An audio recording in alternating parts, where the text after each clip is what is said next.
Olá, bom dia. O Sergipe Rural está no ar. Confira os destaques desta edição. A todo vapor, programa de inseminação artificial por tempo fixo desenvolvido pelo governo do estado pretende ampliar o número de animais inseminados com a melhoria da qualidade genética dos rebanhos dos pequenos criadores de Sergipe. Compostagem doméstica. Engenheiro agrônomo ensina o passo a passo de como utilizar o lixo orgânico produzido em casa em benefício para o meio ambiente. Em prol da carcinicultura e o equilíbrio ambiental, trabalho científico desenvolvido pelo Instituto de Tecnologia e Pesquisa da UNIT é idealizado para melhorar a qualidade do alimento e a diminuição dos impactos causados pelos poluentes na água. E ainda, pesquisadores da Embrapa lançam livros sobre a cultura do coco no país. Essas são as nossas manchetes, então fique com a gente, o Sergipe Rural já começou.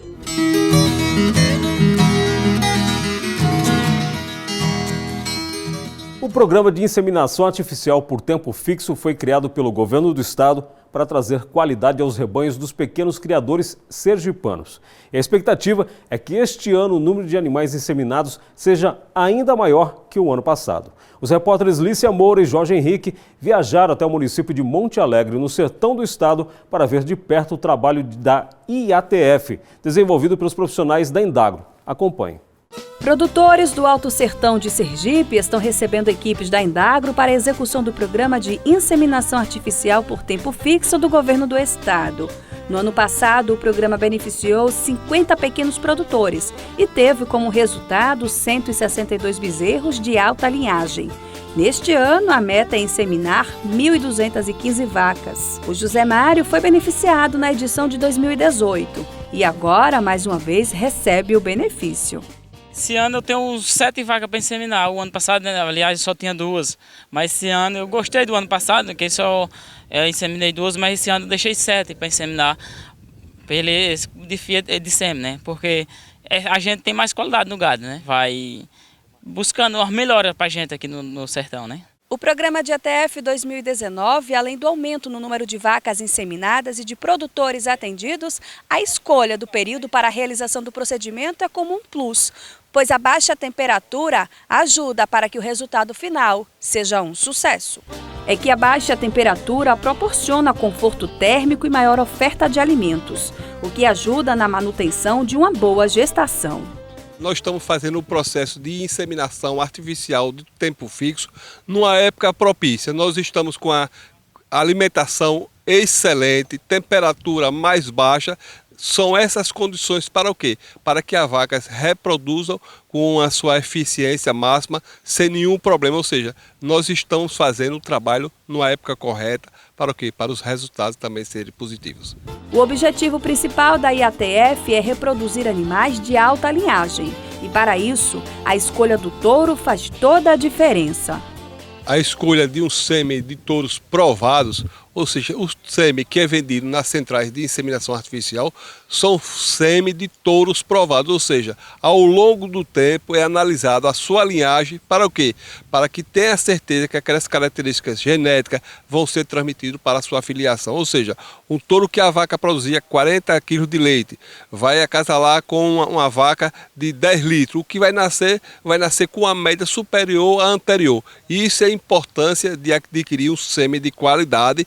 E todos os sêmen das centrais do Brasil são feitos testes para quê? Para comprovar a sua eficácia na transferência das características genéticas que se desejam. A execução da inseminação artificial por tempo fixo é realizada por partes e demanda alguns intervalos.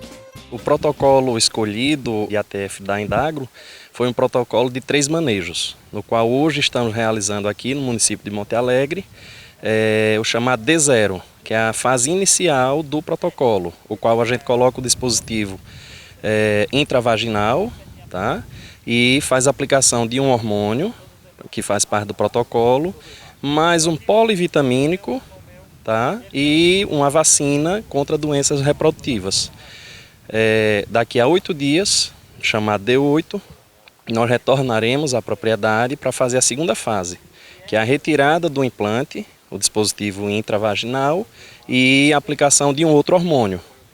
48 horas após a segunda fase, a gente volta novamente à propriedade para fazer a IATF. que é a inseminação propriamente dita. A partir de 30 dias pós-inseminação, a gente vai retornar em todas as propriedades para fazer o DG, que é o diagnóstico de gestação, que é através de ultrassonografia.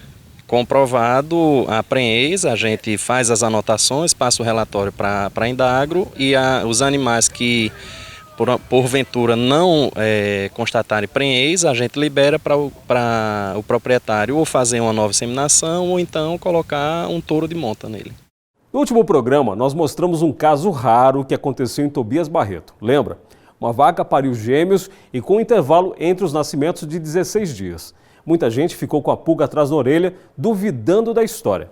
Pois um veterinário foi lá conferir, coletou o material para o exame de DNA. Assim, vai ser possível esclarecer tintim por tintim dessa história.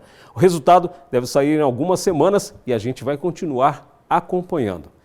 E o mês de setembro começou em Sergipe com temperaturas amenas e previsão de chuva para os próximos dias no estado. Confira no mapa o que prevê a meteorologia. De acordo com o Centro de Meteorologia de Sergipe, nuvens carregadas que chegam esta semana podem provocar chuva no estado. Na região litorânea, o tempo fica parcialmente nublado, com possibilidade de chuva no sábado e no domingo. Na segunda e na terça, tempo nublado em parte do agreste sergipano. No sertão do estado, a previsão é de chuva rápida em áreas isoladas. Na quarta, quinta e sexta, o sol aparece entre nuvens. A temperatura durante a semana deve variar entre 18 e 31 graus. No município de Pacatuba, a temperatura deve chegar aos 27 graus, 28 em Indiaroba e 29 graus em Simão Dias. A seguir, tem as dicas de como fazer em casa o processo de compostagem doméstica. E ainda, a gente destaca a pesquisa desenvolvida na capital para amenizar os impactos causados na qualidade da água pela carcinicultura. Não saia daí, o Sergipe Rural volta já.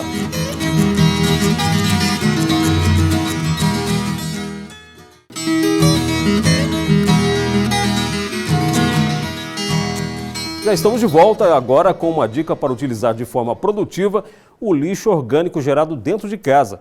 A compostagem doméstica é a dica que a gente traz hoje para você.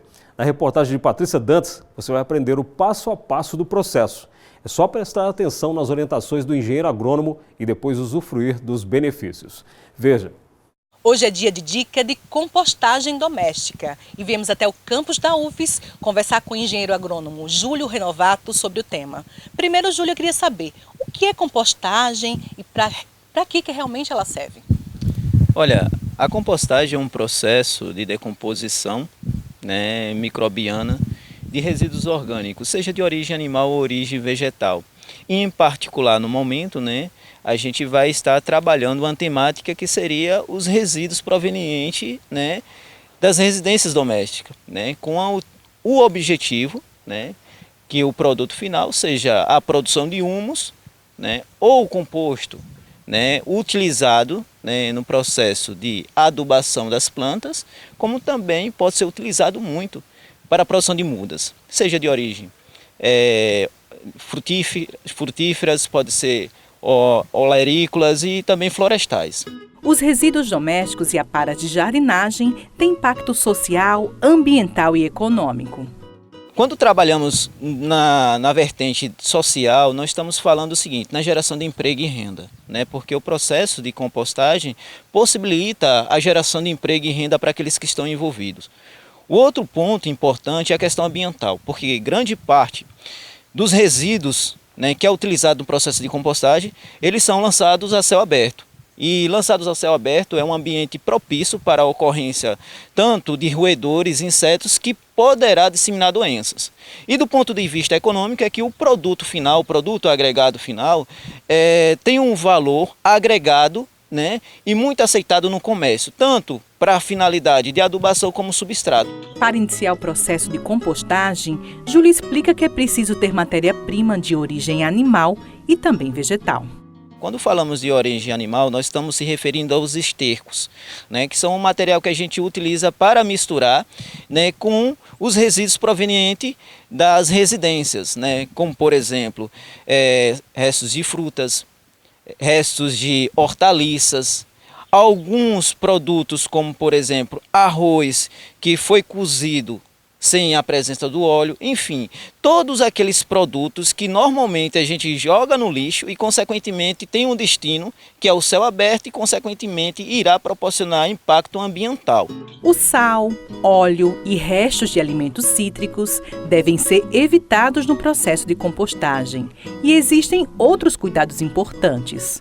Quando trabalhamos com o processo de compostagem doméstico, nós temos que evitar principalmente resíduos de origem, por exemplo, animal, como carne, vísceras, porque ele proporciona odor e o mau cheiro pode ser, desconfortável para o ambiente interno, como também pode ser um atrativo para alguns insetos, baratas, formigas, e até os mosquitos. Então, tem que se evitar, esses produtos. Além disso, não pode utilizar óleo, que diminui a atividade microbiana, porque quem faz esse processo acontecer são micro-organismos. Então esses micro-organismos precisam ter as condições para que ele possa desenvolver.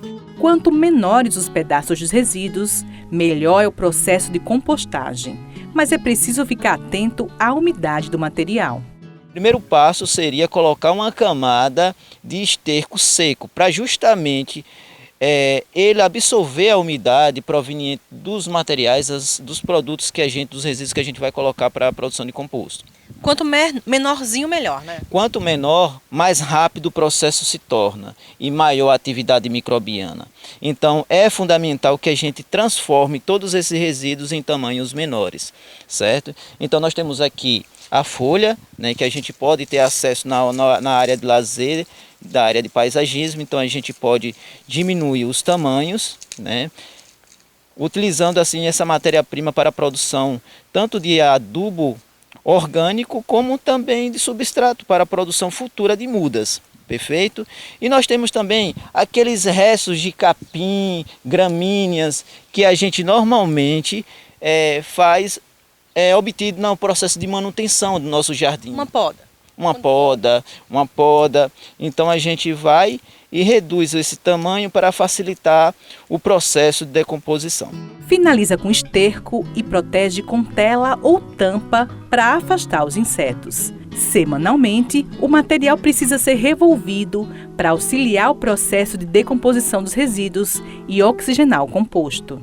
Após 45 a 60 dias, nós temos praticamente o humus pronto, ou composto, um adubo riquíssimo em nutrientes, que tem um aspecto escuro, sem odor, e parece uma massa de modelar. A gente pega ele com facilidade e observa-se que ele tem não consegue visualizar o material de origem, você não consegue mais visualizar nem o material proveniente da área de paisagismo, nem também os resíduos provenientes da alimentação doméstica. O material pronto se dissolve com facilidade. Adicionando a água, você vai perceber que todo o material, consequentemente, vai começar a estar totalmente dissolvível, ou seja, ele se dilui, formando assim, liberando assim os nutrientes para que as plantas possam absorver. Fato esse que não aconteceria se caso a gente colocasse aqueles resíduos diretamente na planta, porque ela não ia absorver. Tá aí uma dica de compostagem caseira. E agora a gente muda de assunto para falar sobre a carcinicultura.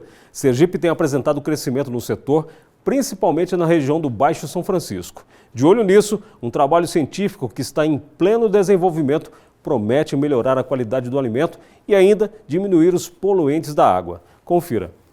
A carcinocultura, criação de camarão em cativeiro, é uma importante alternativa de diversificação econômica pela sua capacidade de geração de emprego e renda. O mercado consumidor está em expansão e apresenta grande rentabilidade. Mas a criação pode causar problemas ambientais no que se refere à qualidade da água. E foi justamente sobre o monitoramento da água de captação e escoamento da atividade de carcinocultura que pesquisadores do Instituto de Tecnologia e Pesquisa tiveram um projeto selecionado pela FAPTEC, a Fundação de Apoio à Pesquisa e à Inovação Tecnológica do Estado de Sergipe.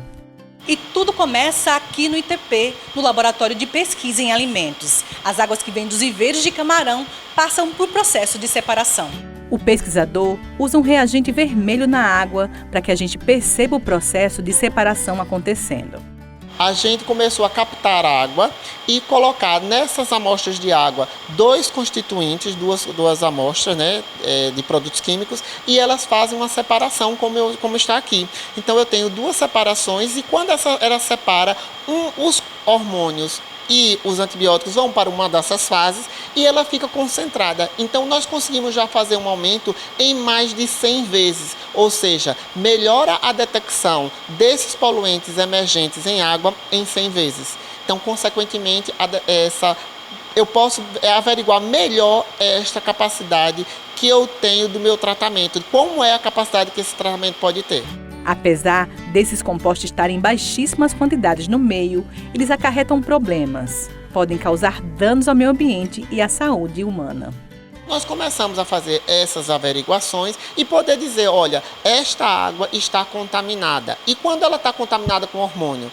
Por todos os processos biológicos dos seres humanos. Por exemplo, as mulheres que vão eliminar durante a gravidez, no processo de utilização de anticoncepcionais, elas vão liberar, através da urina, esses hormônios. Esses hormônios vão chegar nas unidades de tratamento de efluente, eles não vão ser degradados e, consequentemente, chegar às águas do rio. E uma vez está no rio, e como essa água vai ser captada para o tratamento, para a produção dos camarões, ela pode chegar até a fazenda produtora. Também está sendo estudado o processo de absorção de hormônios e antibióticos usando um filtro à base de casca de camarão, que é um resíduo da atividade econômica. Como as produções têm bastante casca e a casca é feita de quitina e que já é comumente utilizada a quitosana para fazer o processo de filtragem, nós começamos a utilizar a própria quitina e não a transformação química da quitina em quitosana. E começamos a fazer isso preenchendo colunas de recheio para que essa quitina ela absorva os hormônios e os antibióticos e livrar a água desses poluentes emergentes. O próximo passo é usar o material em proporções maiores. De que forma isso vai ser usado para frente, como solução para o problema na carcinocultura? O que nós entendemos é que esses filtros podem ser colocados na entrada dos tanques de criação de camarão. E uma vez que a água entre, que pode conter os hormônios provenientes, inclusive do próprio ineficácia dos tratamentos de efluentes das cidades, eles entram e são eliminados. E quando essa água sai do processo, que volta para o rio, ela também é filtrada. Então, tudo que entra vai ser filtrado e limpo e removido dos poluentes e o que sai também. Então, a gente vai ter um benefício para o carcinicultor, como também para o meio ambiente. A pesquisa vai apresentar resultados significativos à sociedade. Essa pesquisa é uma pesquisa desenvolvida com financiamento da fundação local, que é a FAPTEC. Ela cobre 2 anos. A partir desses 2 anos, a gente já quer entregar o curso para as agências de tratamento de água do Estado, como um curso oferecido de forma gratuita para essas pessoas. E também o filtro, aí só pode ser que demore um pouco mais para a criação do protótipo, mas do processo ele já vai ser estabelecido. Então são os 2 produtos e entrega à sociedade como um requisito aqui do Instituto de Tecnologia e Pesquisa de entregar à sociedade aquilo que é financiado pelos órgãos públicos. Em instantes, a cultura do coco vira tema de 2 livros de pesquisadores da Embrapa. Depois do intervalo, a gente traz os detalhes. Até já!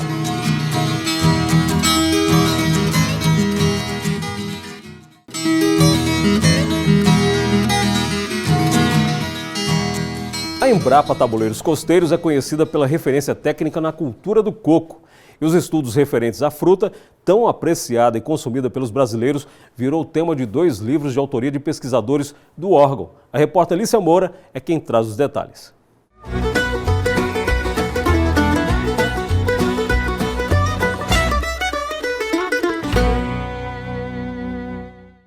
A Embrapa Tabuleiros Costeiros lançou 2 importantes livros sobre a cultura do coco. Um deles é titulado 500 Perguntas, 500 Respostas, de autoria do pesquisador da Embrapa, Lafayette Sobral. E é com ele que eu converso agora. Bom dia, doutor Lafayette. Bom dia, Alicia. Como é que surgiu a ideia de escrever esses livros? Essas 500 perguntas foram de profissionais, de produtores ou todas saíram da sua cabecinha? A série 500 Perguntas e 500 Respostas, a Embrapa tem publicado para várias culturas. E aí chegou a vez do coco. E nós não somos os autores, nós somos o editor. Então, esse livro foi preparado numa linguagem simples para tirar dúvida dos produtores sobre a cultura do coqueiro. Veja bem, nós temos um serviço de atendimento ao cliente e chegam inúmeras questões. Elas não vieram originalmente de lá, mas surgiram de uma certa forma de adaptações das perguntas dos produtores. É um livro com uma linguagem muito acessível, pessoas mesmo sem formação em agronomia conseguem ler, e esperamos que tudo que está nesse livro foi a experiência do grupo de pesquisa de coco da Embrapa Tabuleiros Costeiros. Muitas das respostas, são 500 respostas para as 500 perguntas. Como é que vocês buscaram essas respostas? Foram através de pesquisas, estudos? A grande maioria das respostas vieram de trabalho de pesquisa feito aqui, porque nós temos uma equipe aqui que foi constituída na década de 70 e vem acumulando resultados esse período todo. Então, boa parte das respostas foi de pesquisa aqui. Alguns assuntos que a gente não tinha pesquisa aqui, a gente obteve de outros centros de pesquisa ou literatura, mas grande parte das respostas vieram de trabalho de pesquisa feito aqui. É preciso destacar que a Embrapa Tabuleiros Costeiros, ela se destaca na cultura do coco. E eu quero saber, doutor Lafayette, dentre as 500 perguntas, qual foi aquela que deu mais trabalho de buscar uma resposta? Olha, veja bem, eu sou da área de fertilidade do solo. Obviamente que a área de adubação foi mais fácil para mim. Mas quando chegou na área de genética, por exemplo, que eu não tenho formação em genética, eu tive 2 semestres de genética há 45 anos atrás, quase 50 anos atrás. Então, em determinadas áreas que eu não dominava, eu tive uma dificuldade. Dificuldade não pelas perguntas e respostas, mas de fazer com que eu só poderia publicar esse livro se eu entendesse o que estava sendo respondido. E aí eu tive uma dificuldade, mas procurei ajuda, li e aí concluí o trabalho. E aquele que tiver interesse, como faz para adquirir um livro? Os interessados em adquirir o livro podem adquirir a edição física aqui no nosso saque, na Avenida Beira-Mar 3250. E pode adquirir também no site da Embrapa, www.embrapa.br.